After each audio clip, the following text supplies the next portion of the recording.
पठानकोट से doctor rice Bhatt से पूछताछ पूरी हो गई है। डॉक्टर रईस को पूछताछ के बाद छोड़ा गया। पूछताछ पर डॉक्टर रईस भट्ट ने कहा कि डॉक्टर उमर नबी के बारे में सवाल पूछे गए और अंबाला के बजाय दिल्ली में पूछताछ हुई है। ये बड़ी खबर जो इस बीच निकलकर सामने आ रही है।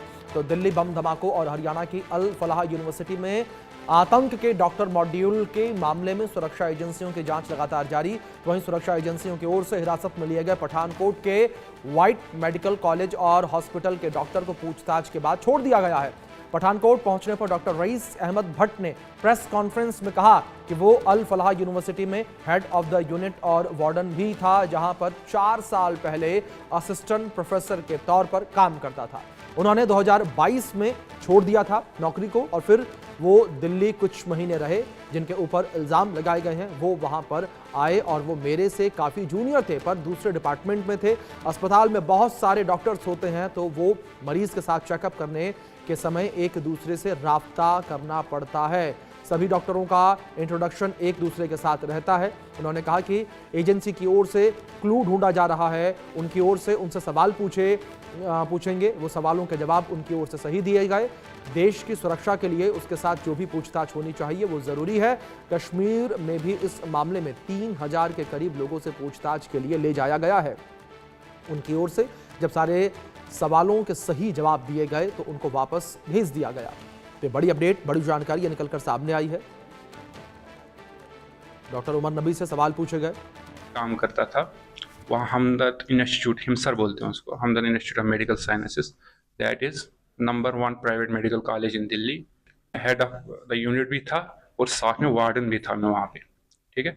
लेकिन उससे पहले, वो कॉलेज ज्वाइन करने से पहले मैं अल फलाह में था। तो लगभग तब से 3.5-4 साल मान लो हो जाते हैं, 3-4 साल। तो 3-4 साल पहले मैं अल फलाह में काम करता था एज असिस्टेंट प्रोफेसर। तो जो असिस्टेंट प्रोफेसर से वहाँ मैंने छोड़ दिया लगभग अक्टूबर में, 2022 में। तो 2022 में वहाँ छोड़ दिया अल फलाह यूनिवर्सिटी। जब मैं फिर दिल्ली गया, तो शॉर्टकट में ये बताऊंगा कि उस टाइम कुछ महीने पहले जिनके ऊपर ये इल्ज़ाम लग रहा है वो वहाँ पे आए और उन्होंने ज्वाइन किया। And they were very junior to me and not in my department, they were in other, दूसरे डिपार्टमेंट में काम कर रहे थे। जैसे इमरजेंसी में था, वो फिजिशियन था, आई एम सर्जन। तो कुछ महीने थे वहाँ पे।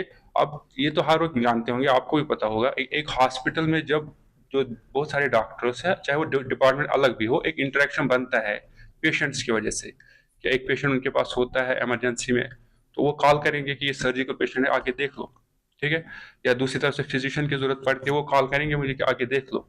इस तरह नेचुरली सब डॉक्टर्स का आपस में इंटरेक्शन कंटिन्यू रहता है, इसमें कोई डाउट ही नहीं है। तो वो इंटरेक्शन उनके साथ था इतना, मतलब that was a professional interaction, तो वो तो होना ही था। तो लेकिन क्या है कि चूंकि इतना बड़ा इंसिडेंट हुआ, इतना बड़ा सान्या हुआ, पूरे देश के लिए एक हिला देने वाला सान्या है, तो इस वजह से ये जरूरी है कि हर एक से क्वेश्चनिंग की जाए जो भी इसके रिलेटेड है। इवन इफ मैंने 3-4 साल पहले छोड़ दिया, तब भी उनके लिए जरूरी है कि इन्वेस्टिगेट तो होना चाहिए, क्वेश्चनिंग होनी चाहिए रिगार्डिंग दैट। और दैट इज वाई कि उन्होंने इस वजह से मुझे वहां पे क्वेश्चन